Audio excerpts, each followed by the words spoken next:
sebagai pembina OSIS SMP Negeri 1 Karanganyar. Sebelumnya, kami mohon maaf jika ada kekurangan terkait kostum atau persiapan. Selamat menyaksikan.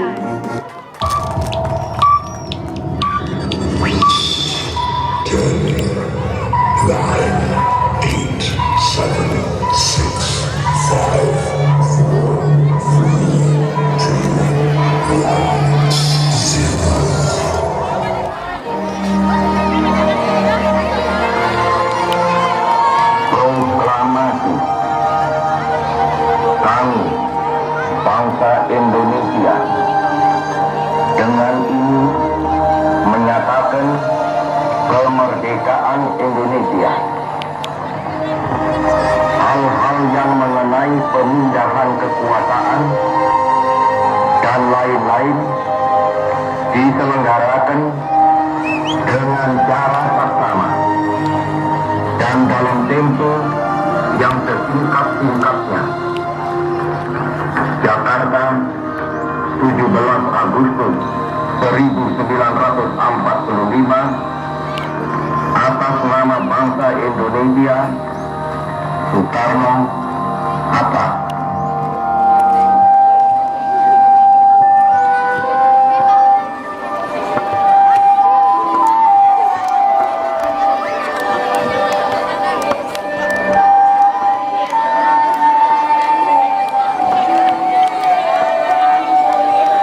Usai sudah 350 tahun dan 3,5 tahun dijajah oleh kaum komunis, akhirnya Indonesia merdeka.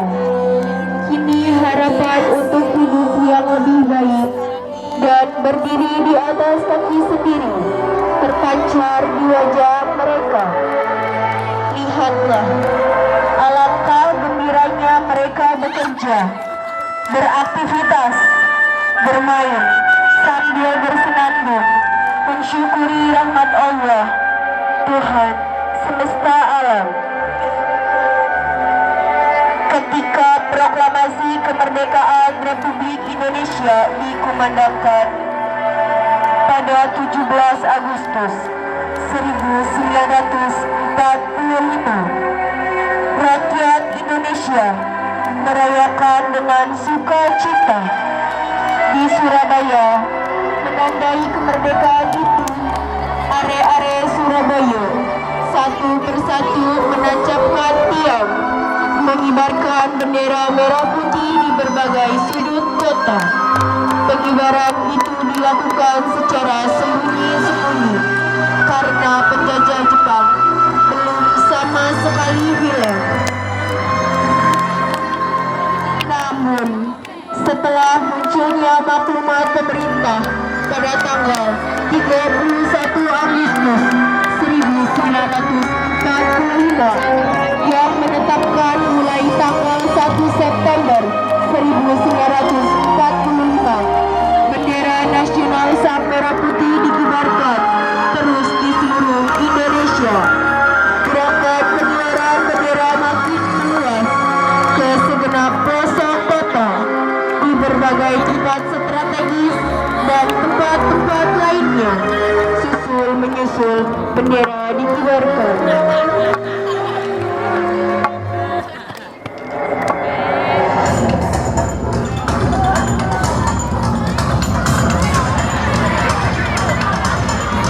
Tetapi pada tanggal 18 September 1945 pukul 9 malam, sekelompok orang Belanda di bawah pimpinan Mr. Vlodman bersiap-siap mengibarkan bendera Belanda dengan warna merah putih biru.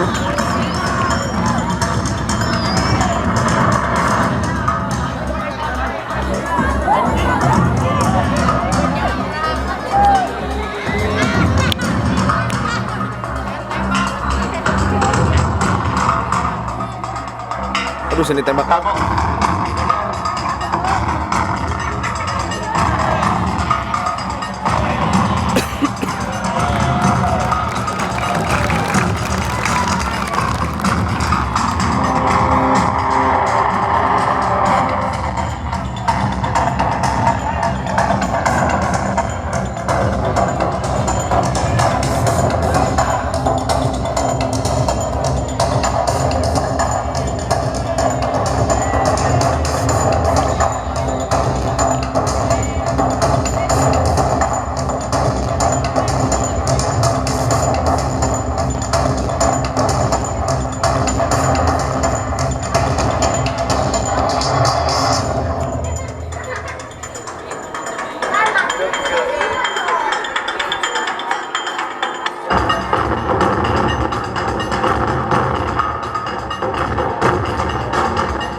keesokan harinya, pada tanggal 19 September 1945, ketika Are Surabaya melihatnya, seketika meledak amarahnya.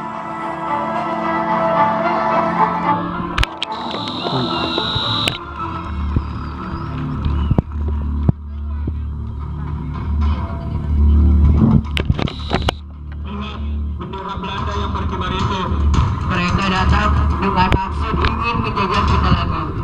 Sebaiknya kita beritahu yang lainnya. Begitu kabar tersebut tersebar di seluruh kota Surabaya, sebentar saja jalan Tunjungan dibanjiri oleh massa masyarakat, mulai dari pelajar berumur belasan tahun hingga pemuda dewasa. Semua siap untuk menghadapi segala kemungkinan.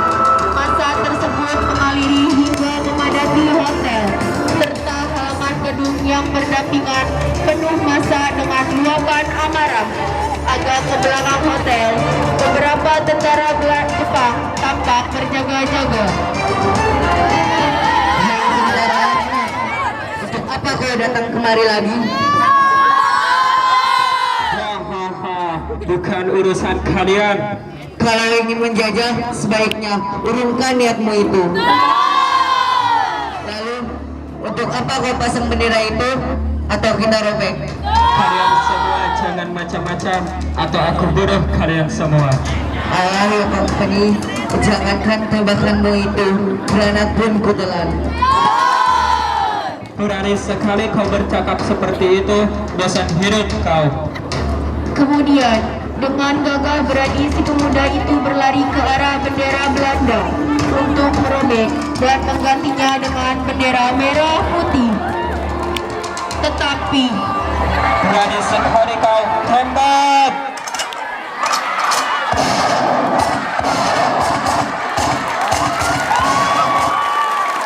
dengan was-was mereka pun mundur selangkah demi selangkah. Kemudian muncullah Residen Sudirman dikawal oleh Sidik dan Haryono.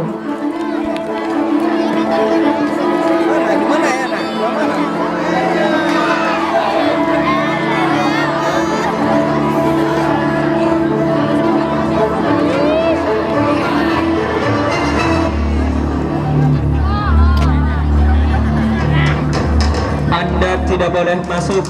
Aku datang dengan maksud baik, ingin berbicara dengan pemimpinmu. Pertemukan aku dengannya. Baiklah, tunggu sebentar.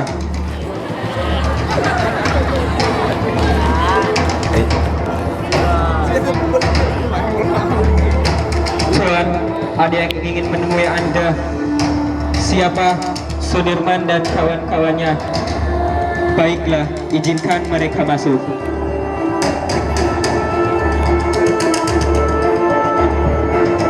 Sudirman beserta Haryono dan Sidik pun masuk.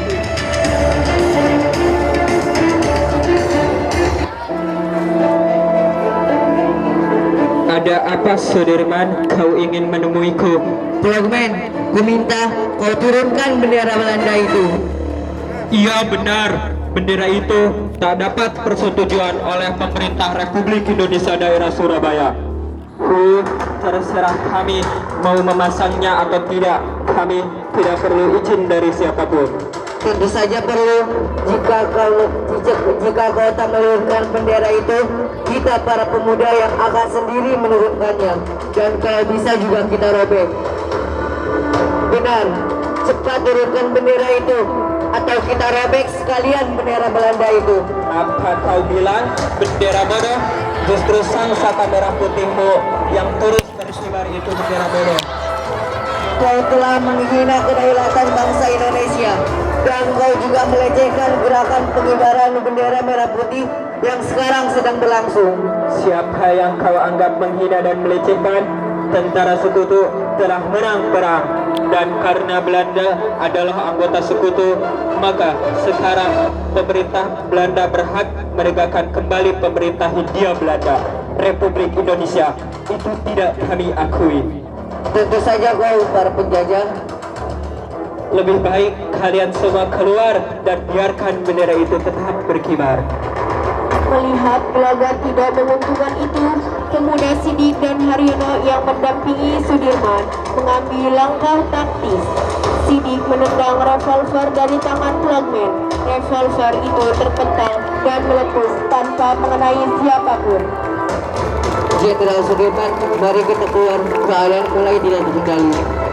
Haryono segera membawa Sudirman keluar, sementara Sidik terus berulang dengan flagman dan mencekiknya hingga tewas. Beberapa tentara Belanda menyerobot masuk karena mendengar letusan pistol dan sambil mengacungkan pistol ke arah Sidik. Ada apa ini? Flagman! Sidik, kau telah mencekik flagman. Tewaslah kau.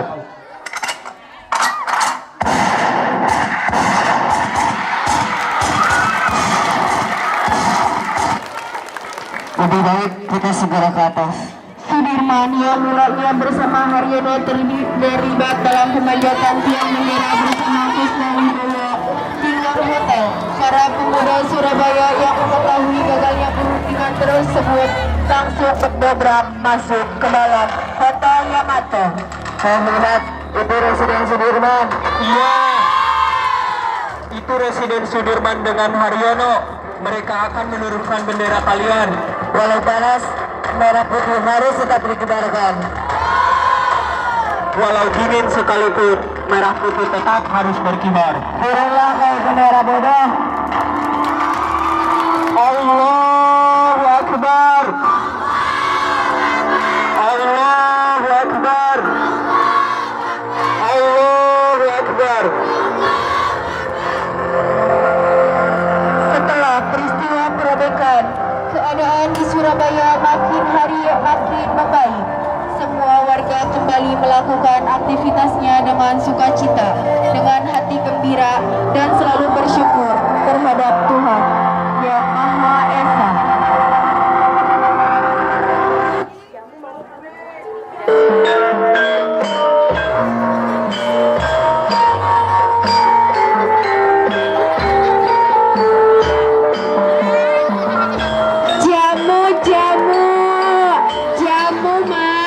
Jamu kunyit ayu mas. Bo, jamunya Bo. Iya mas, jamu apa mas? Kunyit aja ya Bo.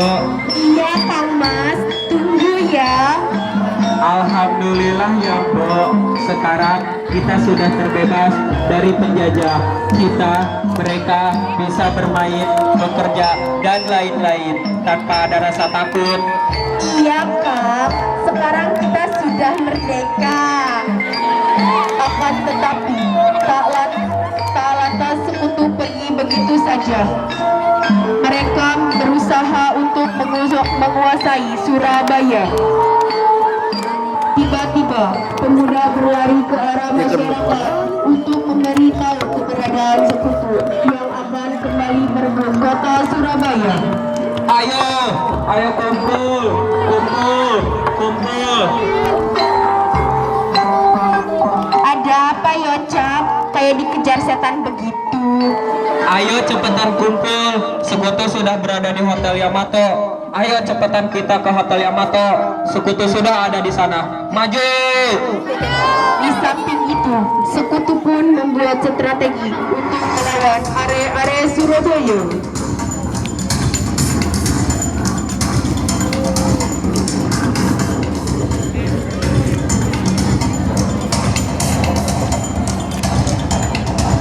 Pasukan siap, Kapten.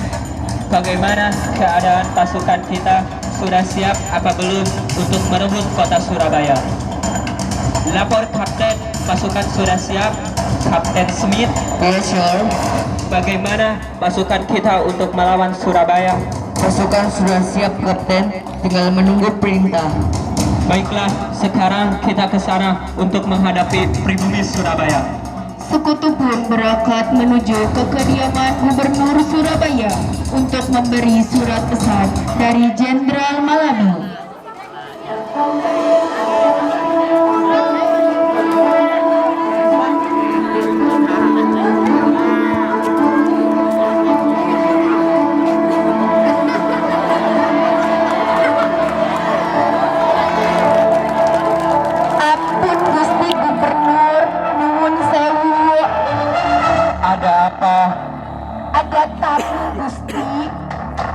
Tamu dari mana? Satu company Gusti. Di mana tamunya? Suruh masuk.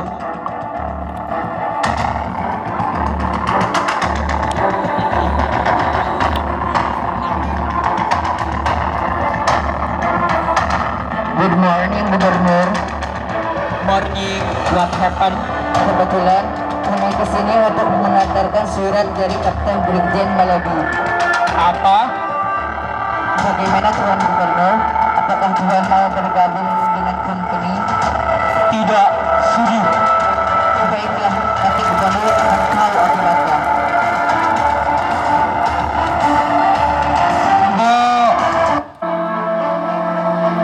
Oke Gusti. Sebarkan kepada seluruh area-area Surabaya untuk melawan setiap agresi penjajah yang mau menguasai bumi pertiwi kita. Setelah gubernur memutuskan untuk tidak bergabung dengan sekutu, sekutu pun memancarkan aksinya untuk melakukan peperangan kecil berkali-kali kepada area-area Surabaya.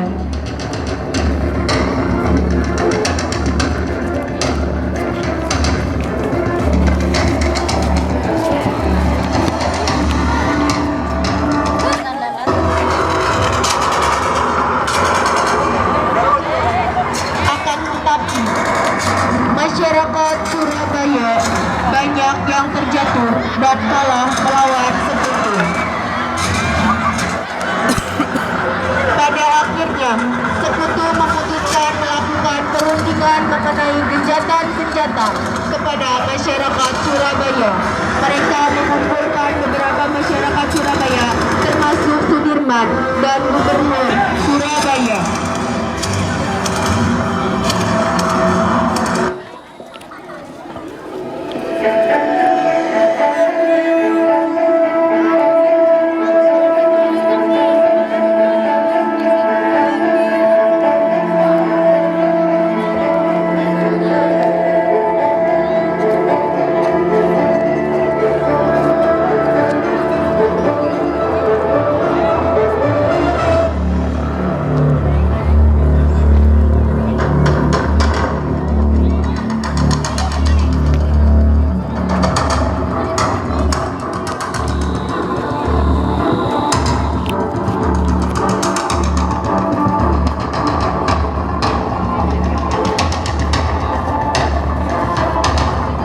Saya siap berunding dengan Anda company, tetapi saya minta dari Anda untuk saya jadikan jaminan. Kenapa Anda ingin jaminan? Anda tidak percaya kepada saya. Saya tidak akan percaya kepada Anda. Siapa yang bakal menjamin pemimpin saya selama saat perundingan? Saya tidak mau kejadian yang buruk orang kembali. Saya siap sebagai jaminannya. Baiklah Anda tetap di sini malam ini. Akhirnya, melakukan perundingan bersama masyarakat Surabaya. Akan tetapi, dikatakan masyarakat Surabaya tidak kuat menunggu lama hasil dari perundingan tersebut. Dan tiba-tiba, Jenderal Malabi tertembak dan mati. Semua panik dan mencari siapa yang menembaknya.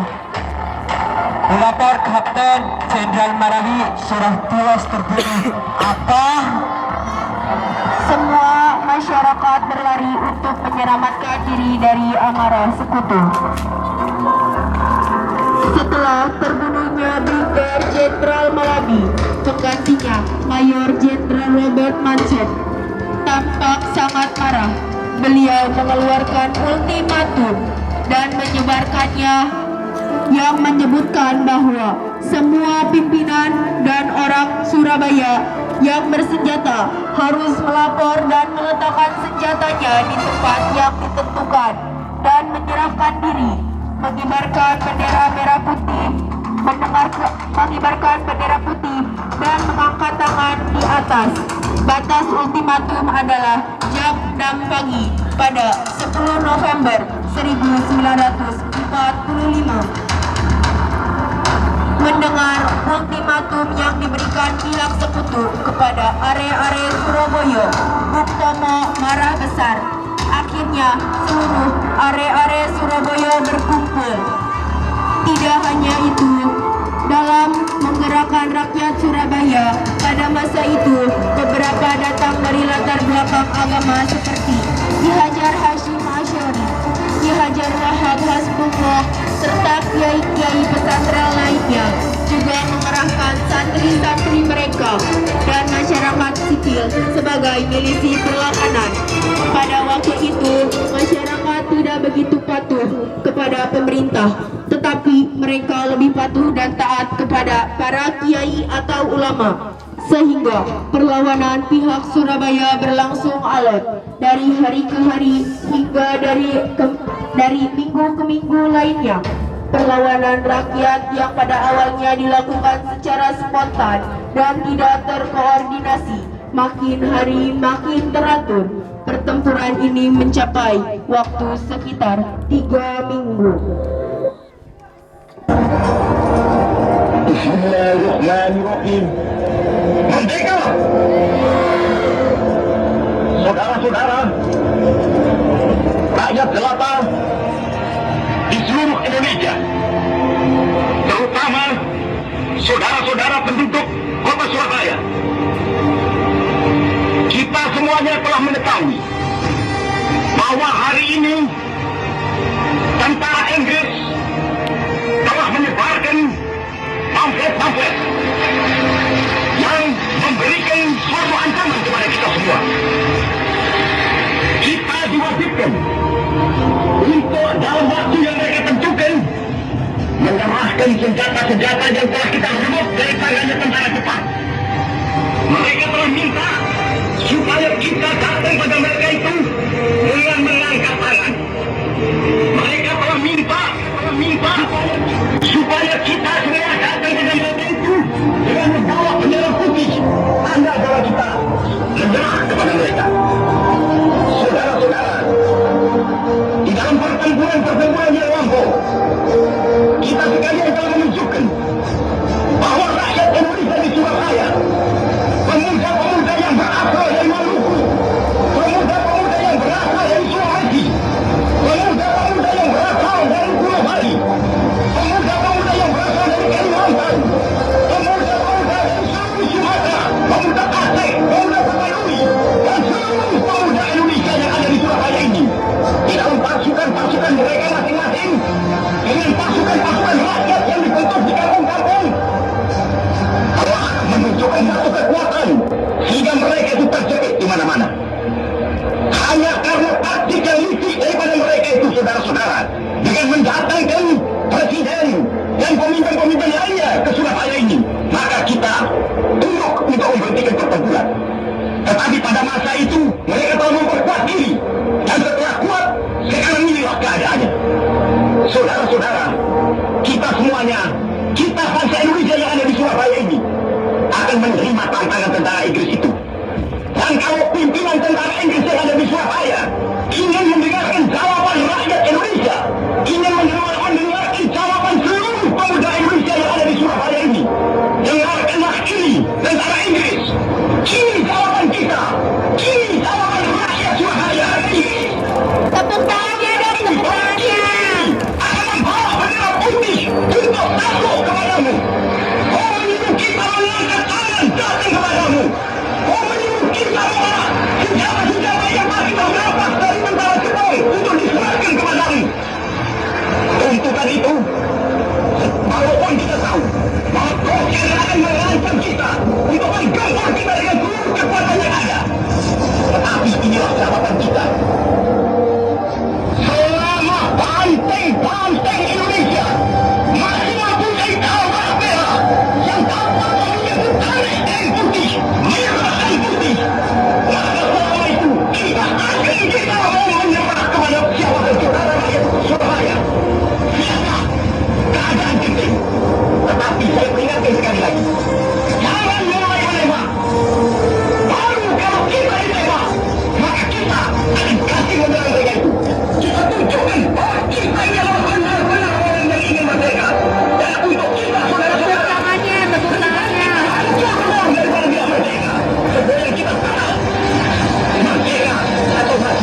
tanggal 10 November pagi, tentara Inggris mulai memancarkan serangan. Pasukan sekutu mendapatkan perlawanan dari pasukan dan milisi Indonesia.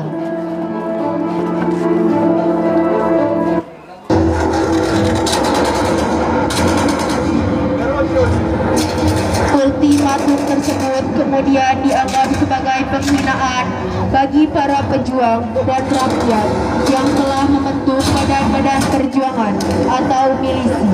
Ultimatum tersebut ditolak oleh pihak Indonesia dengan alasan bahwa Republik Indonesia waktu itu sudah berdiri dan TKR atau Tentara Keamanan Rakyat juga telah dibentuk sebagai pasukan negara. Selain itu, banyak organisasi perjuangan bersenjata yang telah dibentuk masyarakat, termasuk di kalangan pemuda, mahasiswa, dan pelajar yang menentang masuknya kembali pemerintah Belanda yang memboncengi kehadiran tentara Inggris di Indonesia.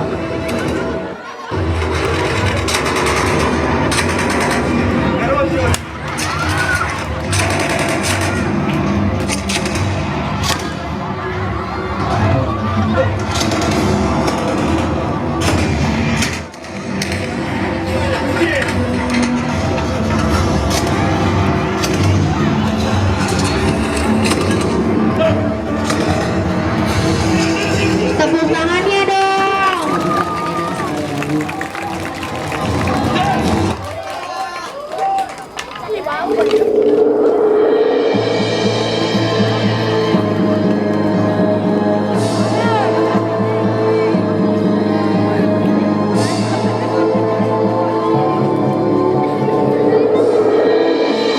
Sekitar 6.000 sampai 16.000 pejuang dari pihak Surabaya tewas dan 200.000 rakyat sipil mengungsi dari Surabaya. Korban dari pasukan Inggris dan India kira-kira 600 sampai 6.000 tentara. Pertempuran berdarah di Surabaya yang memakan ribuan korban jiwa tersebut telah menggerakkan perlawanan rakyat di seluruh Indonesia untuk melakukan perlawanan